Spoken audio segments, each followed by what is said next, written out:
Good morning, judges. My name is Davon Taylor. I'm currently a senior at McKinley Technology High School under the engineering track.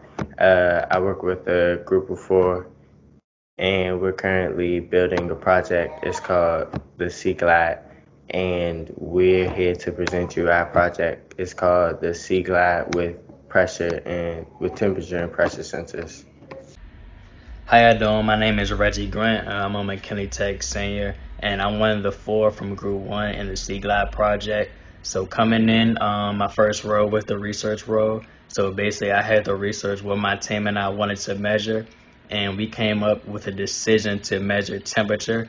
But for us to measure temperature, we had to place temperature sensors onto our Seaglide, and based off my knowledge, the Seaglide experts' knowledge, and Mr. Stemple's knowledge, that temperature sensors will work better with pressure sensors. So we also added pressure sensors onto the Seaglide because that will play a big part in measuring temperature with the Seaglide. So that was my first role coming in.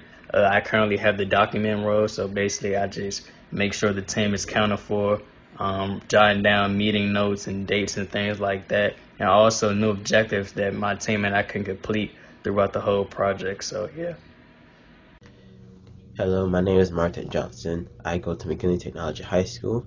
I am a senior, and going into the Seaglide project, I was first the documentation manager, and there I would usually take notes on what we discuss in our meetings and what and like do some of the on-shape requirements at that time. Now I'm currently the construction manager, in which I build or assemble the pieces and solder and pretty much do the pick up where the last construction manager left off. I build the Seaglide, make different adjustments to it, swap out different materials that we need, and get more materials to replace the ones that's broken. Hi, my name is Masar Toure. I'm currently enrolled in McKinney Technology High School as a senior. My STEM is engineering, and for the Seaglide project, I'm the project manager.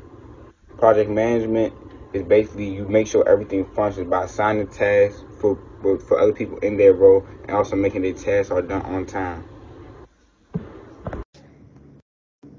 So just some basic information. A Seaglide is an underwater autonomous vehicle with the capability to propel itself through the water by changing or shifting its weight. So basically what it does is it takes in water and it lets out water, and this changes its buoyancy, which propels it through the water. And scientists use these sea glides to conduct strenuous underwater research over 6 months to an annual time span due to their unique ability to blend in with marine life.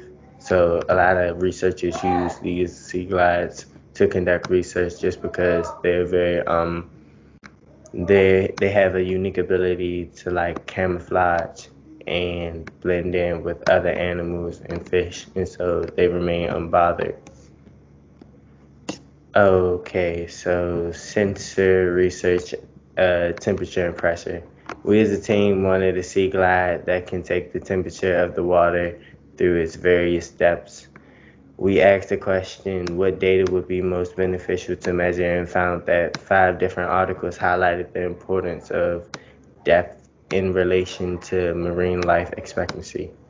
And we wanted to keep a small budget, so we found 4 different options that were all within $20. So basically, our plan as a team was to try to figure out, when we make this sea glide, what type of data would be most beneficial to try to gather. And we thought that maybe if we figured out what the water temperature was at different levels, at different depths, how would it affect marine life, and what type of effects would it have on the environment and the ecosystem and other things of that nature.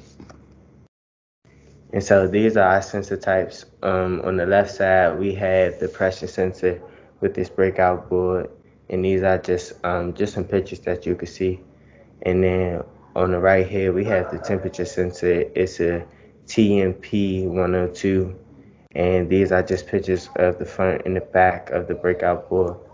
And so basically what these are attachments that we installed into the Seaglide ourselves, and These attachments will be able to give us data and feedback when we send it out into the water for tests. Just a few test runs. Construction. So the construction process was broken down into 10 steps with the help of Seaglide.org. So the website is called www.seaglide.org, and it was just our basically go-to place to try to figure out what steps did we need to assemble the Seaglide and how would we do it. And so when you go to the website, they give you a breakdown of how to assemble the Seaglide itself. Now with your attachments, the attachments you have to assemble on your own and put code in and do all the other various things of the design process to get them to work with the Seaglide. But Seaglide.org basically gives you a breakdown. And so the first step was the power assembly. Then you had the buoyancy engine down to your circuit board. Then the Arduino Pro Mini switch is a attachment on the drive. And then we have the bottle cap prep. We have buoyancy engine assembly. Next we have bottle prep. Then wing and rotor assembly. Then we have ballasting and flying. So that's basically how you change the weight of the Seaglide and how it maneuvers through the water. Then your last step is just troubleshooting and making sure everything works right. So here we have our pictures of our construction process, and I'm going to use the cursor just to identify the pictures for you all. So on the far left side, we have our buoyancy engine assembly, and up top here we have another picture of the buoyancy engine assembly. Here and here we have CAD drawings of our motherboard and the power supply, so how we were going to assemble it and how we were going to attach the pressure sensor and the temperature sensor. You can also see that over here. And then here's a picture of the motherboard itself. This is also the power supply before we added the pressure and temperature sensor attachments. Management and documentation. So we documented our project via Microsoft OneNote and Team Gantt. Here we conference virtually, discuss project updates, and kept files stored. Team Gantt help us self-sufficiently create project tasks, display, and visualize them as we go along the completion process. So basically, our teacher, Mrs. Stemple, introduced us to Team Gantt, and we found out that a lot of different engineers use Team Gantt as a way to manage their projects and visualize the completion process. And on the next slide, I'll display for you what these two softwares look like. So on the left hand side here, we have our Microsoft OneNote, and here we store all our files and we access ready to go links to help us with assembly and research and documentation and other things of that nature. And on the right hand side, we have our Team Gantt software, and this is where we create project tasks and document how long it'll take to complete these project tasks. We also can divide the project tasks into different categories so we know what step of the completion process we're in and how far along we have to go until we complete the entire project. And here you see how we basically map out the dates and how long everything will take and how you can assign different tasks to different people in the group variously, and how one task is contingent upon the completion of another task for the project to be successful. How we operate. So basically, our team manager is responsible for making sure everyone is up to date on tasks and assigning tasks to others in their roles to complete. Team researcher, they're responsible for researching what the team wants to measure on the Seaglide and how to make that possible. Documenter is tasked with ensuring all files are stored correctly and accessible to all team members, also being team scribe. And then construction manager is responsible for assembly of the Seaglide and all attachments, as well as providing documentation and storage of tools in the project. And so these 4 roles were assigned to us individually, but we all take turns in assuming all these roles just so that we can all have practice and that no one feels that they're just stuck doing one thing. And it's actually very helpful because it gives you much needed experience of being a team member and a team player and being able to adapt and to fit in where you can help. And so that's really useful because we know we're going to college and we're going to have to be able to interact with others and necessarily take on roles that we might not be used to all the time. And so closing remarks, how did it feel working remotely? For me, I can say that it's a new process. It's something that you have to get used to, but it's nothing that can stop you or that can hold you back. Like, if you want to keep going, you can keep going. And working remotely is actually kind of fun.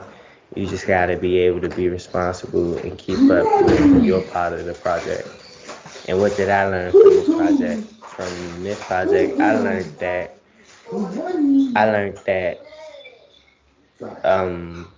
working in a team is very important because you can't always get projects like this done on your own.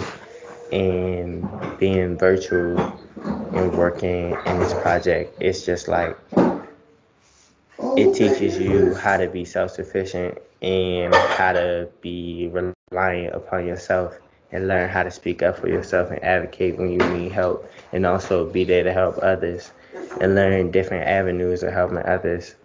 So I thought that was kind of some good things to learn from this. Challenges that I faced, I think my biggest challenge was just probably communication. So even though you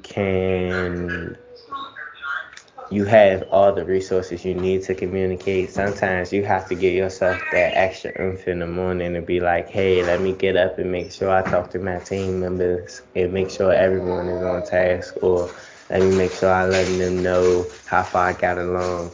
Because when you're working remotely and you're not going into the building every day, it's not like they're going to constantly ask you. And so because they're not responsible for asking you, you have to be responsible for communicating that.